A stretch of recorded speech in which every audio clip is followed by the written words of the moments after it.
Silvia, hoy escribes más que antes, menos, ¿cómo ha cambiado? Porque pues uno va cambiando sus situaciones, etcétera, ¿no? Pues mira, también escribí hasta ahora pues, prácticamente de milagro, no sé a qué horas, porque yo trabajé Ujú. desde que salí de la... fíjate, yo trabajé desde los 15 años, ¿no? Primero trabajé en un despacho de abogados que acababan de salir de la universidad y creo que yo sabía más que ellos. Era muy chistoso. Y luego trabajé en las Olimpiadas, fui edecán de un campeón de esgrima y luego, pues daba español, enseñaba español en una escuela de idiomas ¿cómo se llama esta escuela que es muy famosa? Se llamaba Lancer, pero como estas escuelas que hay en todo el mundo De idiomas. Ajá. de idiomas, ¿no? Ujú. Y bueno, eh, ya casada, hice la carrera de letras en la universidad, entonces pues tenía que estudiar, tenía que leer, hacía la tarea junto con mis hijas, ¿no? Tenía en un cuartito, puse 3 escritorios y un pizarrón de lado a lado y hacíamos la tarea al mismo tiempo. Y después entré a trabajar en una editorial y después de dejar esa editorial trabajé en otra muchísimos años. Y, y después, fíjate que me fui como agregada cultural de México a Bélgica, a Bruselas, y después de eso estuve trabajando en el Instituto Nacional de Bellas Artes, en la coordinación de literatura, yo era la coordinadora, y después de ahí trabajé en este programa que hubo para celebrar el centenario y el bicentenario de la Revolución y de la Independencia. Y a la par, pues escribía. Realmente siempre fui escritora nocturna, ¿no? Yo dormía a mis hijas temprano. Este, la verdad, a mí me resultaba maravilloso y a ellas también porque se despertaban temprano, pero llenas de energía, ¿no? Una de mis hijas se quejó una vez conmigo y dije, ay, sí es cierto, pobrecita, porque me dice, mamá, todas mis compañeras ven El Chavo del Ocho, que era un programa espantoso, y Sí. yo no. Y no sé de qué hablan. Y yo dije, no, pues sí. Le dije, sí, tienes razón, hijita. Te voy a poner El Chavo del Ocho para que veas de qué se trata. Y se quedó dormida, Ya. ¿no? Y pero se levantaban llenas de energía y rendían mucho. Fueron muy buenas estudiantes, tenían orden en su vida y todo, ¿no? Ujú. Y entonces, pues yo seguí trabajando todo el tiempo, la verdad, ¿eh? Y mira que Bellas Artes fue lo más duro porque tenía actividades en la mañana y en la noche, o sea, todo el día, porque las presentaciones de libros, las conferencias, etcétera, todas son a partir de las 7 de la noche.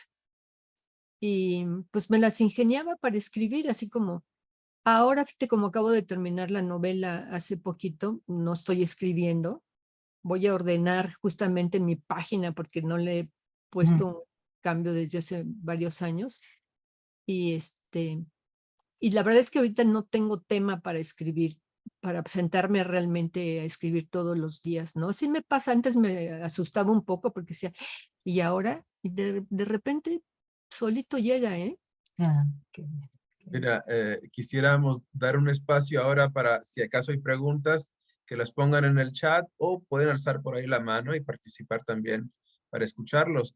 Elena Vega dice, qué interesante definir la literatura infantil como travesura y reto, y referirse a su literatura infantil como textos traviesos.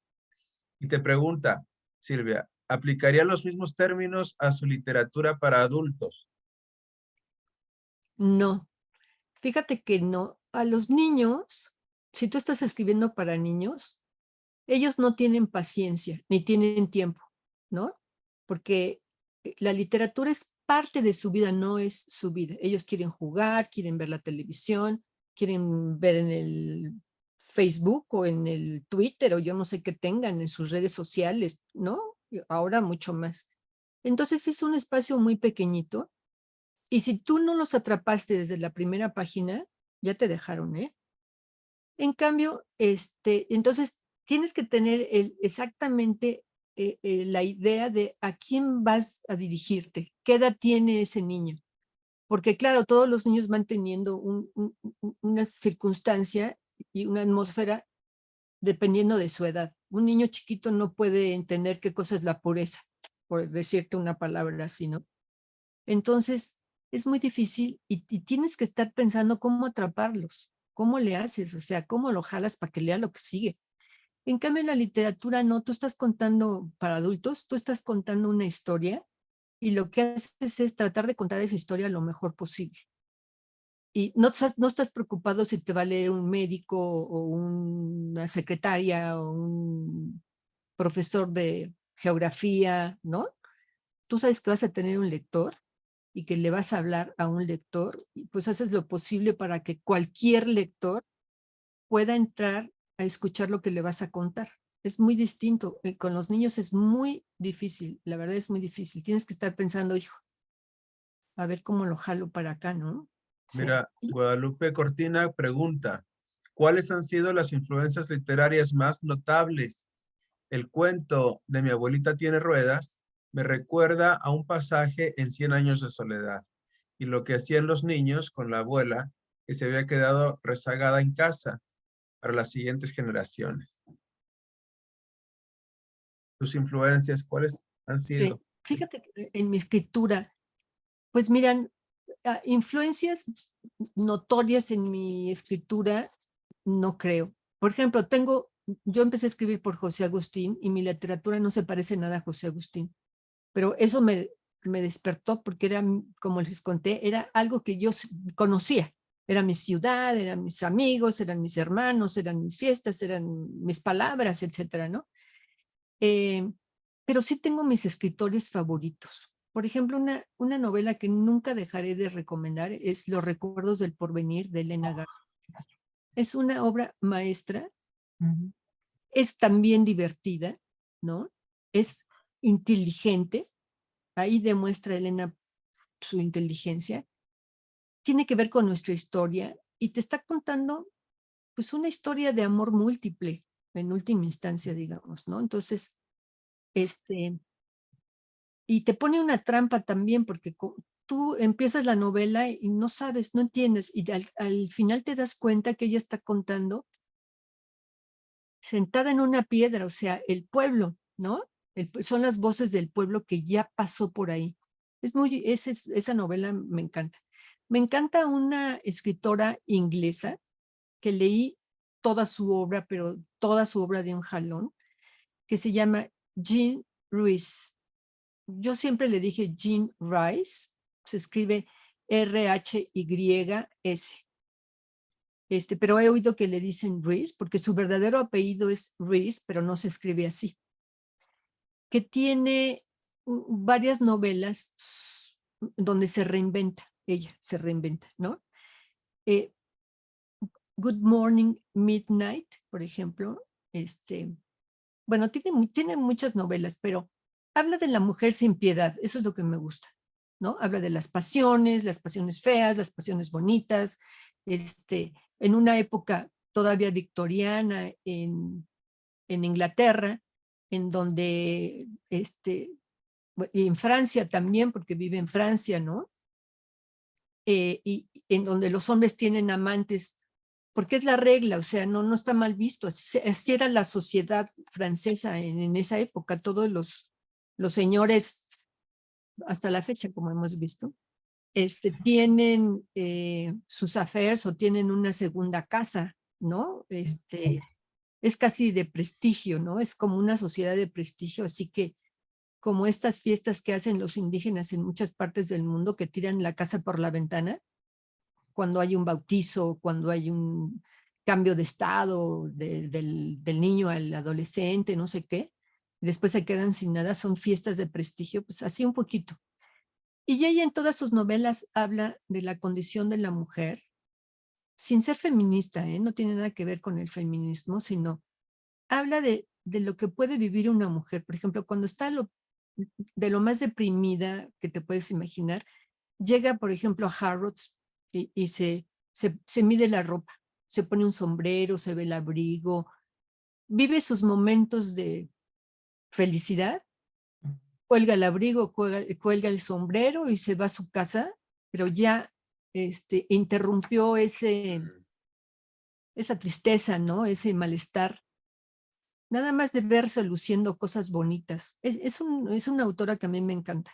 Mm. Bien. Y Mira, cuéntanos. María José Mielgo, que es una de las autoras que nos acompaña, nos acompañó ayer de España, te quiere preguntar. Lo primero, dice, lo primero, felicitarla por la sencillez y desde luego una vida muy interesante. Me gustaría que me dijera qué opina de los cambios que está haciendo la RAE, la Real Academia Española, últimamente, pues algunas a la hora de escribir no estamos del todo de acuerdo con los cambios que están viniendo. Bueno, mira, me da mucho gusto entablar una comunicación contigo. Perdona que te hable de tú, háblame de tú, por favor, somos colegas, pero mira, yo soy miembro de la Academia Mexicana de la Lengua y la academia lo que hace es recoger lo que se hace, no dicta una norma. Todo el mundo piensa que la academia dicta normas, ¿no? Hay ciertas, por ejemplo, ahora que le quitan, por ponerte un ejemplo, le quitan a solo como adverbio el acento. Ujú. Tú lo puedes seguir escribiendo con acento o sin acento. Acaba de salir un diccionario de mexicanismos, que se los recomiendo porque es divertidísimo. Acaba de salir, lo publicó Espasa, aquí se acuerdan de Espasa Calpe, Ujú. y entonces muchos como acaba de salir ha habido varias presentaciones y entonces dicen, pero es que no se debe de decir así. No, la academia no dicta la norma, la academia levanta en su diccionario, después de, por lo general son 5 años, si tú durante 5 años estás diciendo una palabra y la sigues diciendo, entonces la academia dice, quiere decir que esa ya puede entrar al diccionario para, para que sea usada por todo el mundo, no es una moda temporal, ¿no? Por ejemplo, ahora yo me he quedado, y soy de la academia, me he quedado horrorizada por esta X que ponen. Sí, sí. Pertenezco a una institución aquí en México que se llama Nosotros o Nosotras o Nosotres, no tengo idea porque es una X. Ya. Y, y, por ejemplo, acabo de ir, a mí me gusta ir un día a la semana a un museo, ¿no? O a algo así interesante. Y ahora he visto que en los museos ya están poniendo en las cédulas la X. Entonces, yo que soy de la academia digo, ¿cuánto tiempo tenemos que esperar para que podamos usar? Tú no dices, niños y niñas, váyanse a dormir. Dices, niños, ya, váyanse a dormir. ¿Cuánto tiempo van a durar esas modas? Digo, de repente hay cosas que entran a la gramática, por ejemplo, ¿no? Pero porque pues, también es que los idiomas son vivos, están modificándose todo el tiempo.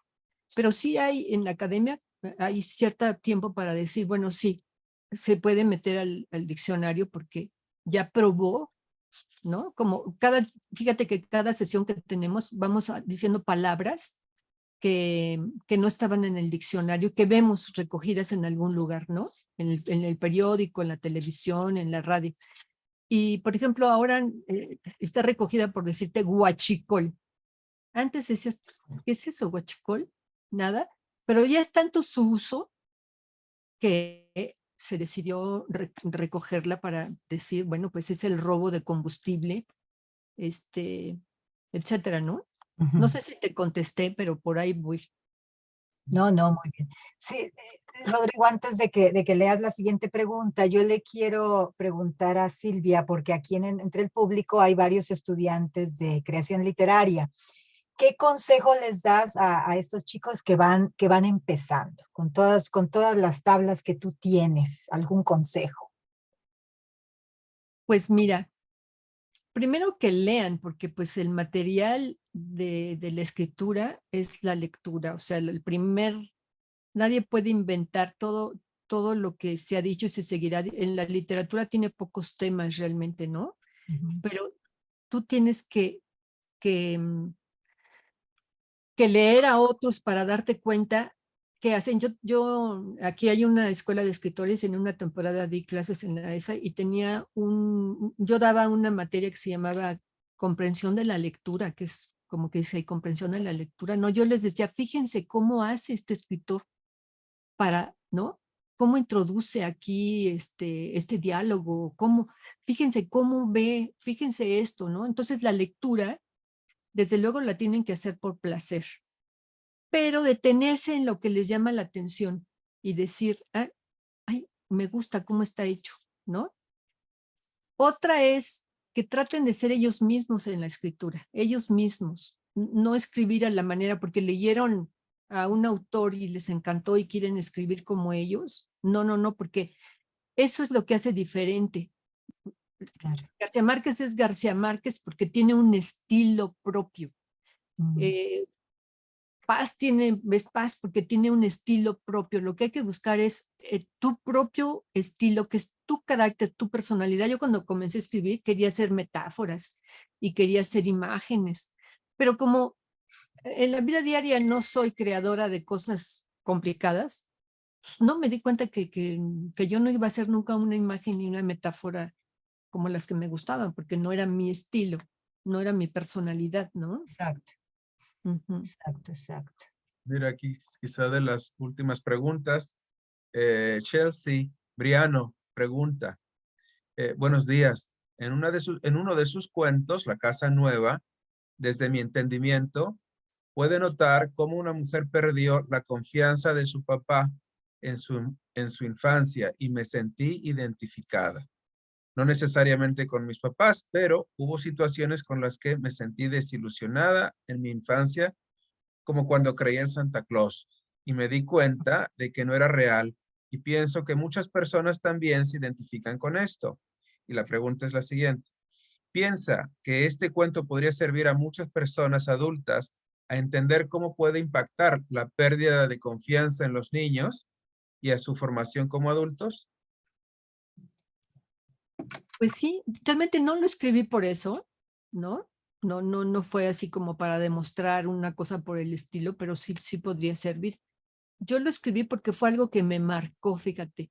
Una vez el papá de mis vecinas nos llevó a ver una casa que rifaba el periódico Excelsior, que todos los años para que la gente se suscribiera, rifaban casas, ¿no?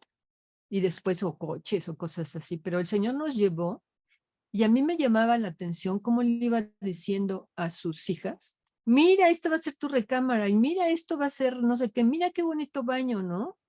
Y yo, pues era también niña como ellas y estaba segura que la casa se le iban a sacar, ¿no?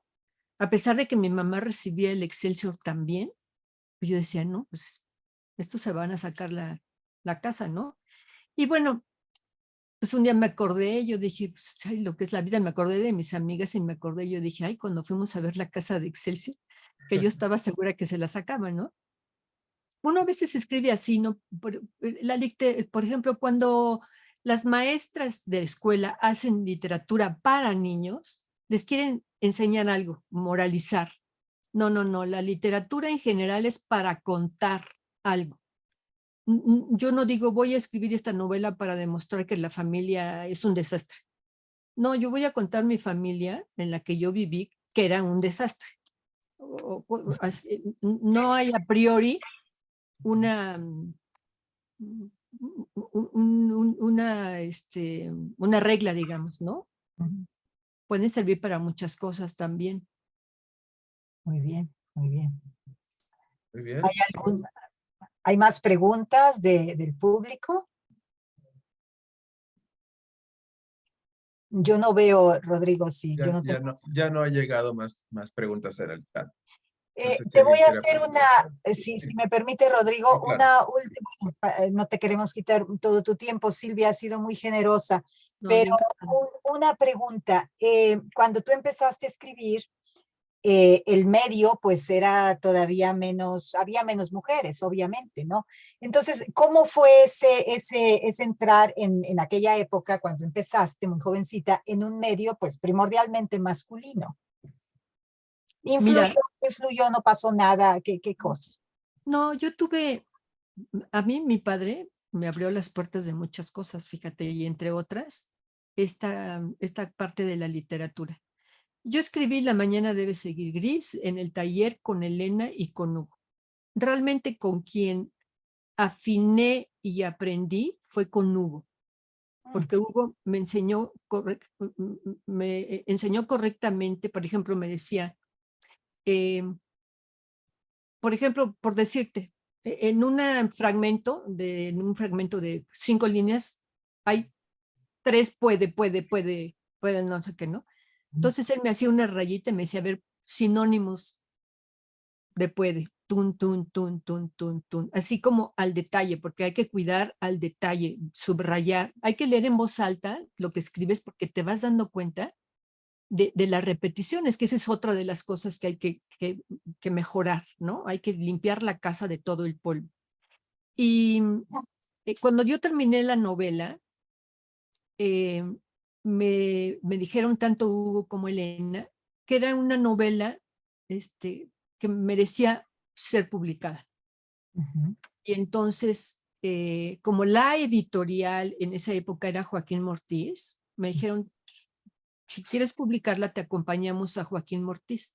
Y me dijo, Hugo, no te vayas a desilusionar porque a veces las editoriales se tardan 5 años o no sé cuánto en sacar los manuscritos porque les llegan manuscritos todo el tiempo. Fíjate que yo le dije a mi esposo, oye, quiero que leas mi novela porque pues, hablo de una relación que tuve con este poeta José Carlos Becerra cuando yo estuve en Londres. Y mi esposo, que era lo más inteligente que te puedes imaginar, me dijo, no necesito leer nada, es tu trabajo y ya es lo que se te dé la gana con tu novela. Bueno, entonces fui. Resulta que mi papá había ayudado al padre de don Joaquín Díez Canedo, que era el de la editorial, el director de la editorial, y a toda su familia y a todos sus conocidos. Pero te digo que mi papá hizo muchas amistades porque realmente les ayudó.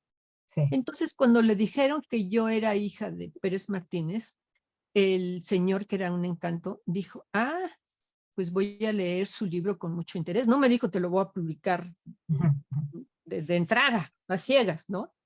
Me dijo, voy a leer su libro con mucho interés. Y me dijo, su padre estaría feliz de saber que su hija puede publicar un libro, ¿no? Y entonces, yo, no sé. Pero cuando salí dije, no, pues como me dijo Hugo, que 20 años o 5 años o que quién sabe qué, pues ni mis ilusiones y hasta se me olvidó. Y un día me hablaron de la editorial, de su parte, que para darme una cita. Y entonces sí dije, no, pues sí me van a publicar, porque si no me hablan y me dicen, venga a recoger su manuscrito. Ajá. Entonces fui yo sola, ya no me acompañaron ni Elena ni Hugo, fui yo sola pensando que sí me iban a publicar y don Joaquín me dijo, la quiero felicitar porque, muy bonito me dijo, porque honra la figura de su padre, que su hija también sea escritora y no sé qué, bla, bla, bla, bla, bla, bla. Pero mira, eso pues fue una cosa para mí, pero te voy a decir otra cosa que es muy importante. Las mujeres ya no estaban luchando para ser publicadas porque ya habían abierto las puertas de las editoriales otras generaciones, entre ellas las generaciones de los 50. Elena, digo, no que hubieran nacido en los 50, ¿no? Pero que empezaron a escribir, Elena Garro, Elena Poniatowska, Lupe Amor, Guadalupe Dueñas, Inés Arredondo, todas estas escritoras que ya habían empezado a publicar. Ya no era un mundo, fíjate, una vez, ya, y con esto si quieren cerramos, porque tampoco quiero abusar yo de ustedes, pero una vez hubo un encuentro en el Colegio de México de escritores. Y entonces en una mesa dijeron, la mayoría se quejaba, no porque las editoriales, no porque, porque los hombres tienen la hegemonía y no, porque ya estábamos, ya éramos varias generaciones que estábamos publicando de mujeres, ¿no? Entonces le preguntan a la China Mendoza y dice la China Mendoza, no sé si la conocen, pero era un personaje muy divertido y muy especial. Y dice, no, miren, yo lo que quiero es un hombre que me diga, abra su cartera y me enseña la cartera llena de dólares y me diga, Chinita, vámonos a Europa. Tomando a broma un poco esta cosa de que ya no nos dejan publicar. No, si hay un buen manuscrito, es que se publica. Ujú, Yo tuve una editorial, ¿eh? ujú, Yo empecé a publicar también para niños, cuando había también muy poquitas editoriales, poquito después de que yo empecé a publicar, ¿no? Y a mí me llegaban y me decían que traían un libro de la luna y yo pasaba, y si era un texto que tenía posibilidades, porque nadie escribía para niños, ujú. les decía, oye, tu cuento está muy interesante, está divertido, ¿qué tal si lo arreglamos? Y tallereaba con esos autores sus primeros textos. Lo mismo hice con los ilustradores, fíjate qué chistoso. Mm, Yo había aprendido en las ferias del libro que me había tocado ir, una vez oí que en las ilustraciones pues había que hacer muchas cosas. Por ejemplo, poner de repente a los niños unos lentes o una muleta o una cosa así por la diversidad, ¿no? ujú, Y entre otras cosas decían, los personajes dibujados tienen que tener su propia personalidad, su propio carácter también, como en la literatura, como los personajes. Entonces eso de poner dos puntitos, una nariz y una boquita, no ujú. funciona, porque el personaje tiene que ser gordo si es gordo, usar tirantes si usa tirantes, usar el pelo largo, el pelo corto. Los personajes los vas creando también Ujú, el ilustrador, ¿no? Los tiene que claro. ir creando y hacer a su personaje. Entonces es Ujú, pues es coherente. Pero volvamos a lo que te digo, que un buen libro se publica. Mira, y además todos los escritores terminan siendo generosos porque a nosotros nos ayudaron. Por ejemplo, con mi alumna o con mis otros alumnos que he tenido. Cuando ves que tienen posibilidades de publicación, tú mismo los llevas, tú mismo los recomiendas. ¿Por qué? Porque es un libro bueno que vale la pena ujú. el esfuerzo y que es un libro que está contando algo distinto, algo nuevo, ¿no? Bueno, Exacto. ujú. Aquí alguien comenta, interesante y entretenida charla de una gran escritora. Muchas gracias. Lili Padrón, estudiante de Gracia. Ay, muchas gracias, muy amable. Ujú. Pues sí, Pues, pues, Silvia, ha sido un placer enorme tenerte con nosotros, que nos hayas acompañado, ser tan generosa con todo este tiempo, y contarnos de todo, ¿no? De tu vida, de tus obras, de tus textos. Te agradecemos infinitamente. Sí. Muchas gracias a ustedes, de verdad les agradezco. Silvia, alguien está preguntando si das talleres así como en línea o algo. No, fíjate que no, ahorita no estoy dando talleres, Ujú, ok, bien, bien. estoy rehaciendo mi vida, es lo que estoy haciendo. Siempre te deseamos mucha suerte y Muchas muchas gracias por acompañarnos y también gracias al público. Ha sido Sí, un muchas placer. gracias. Gracias, adiós.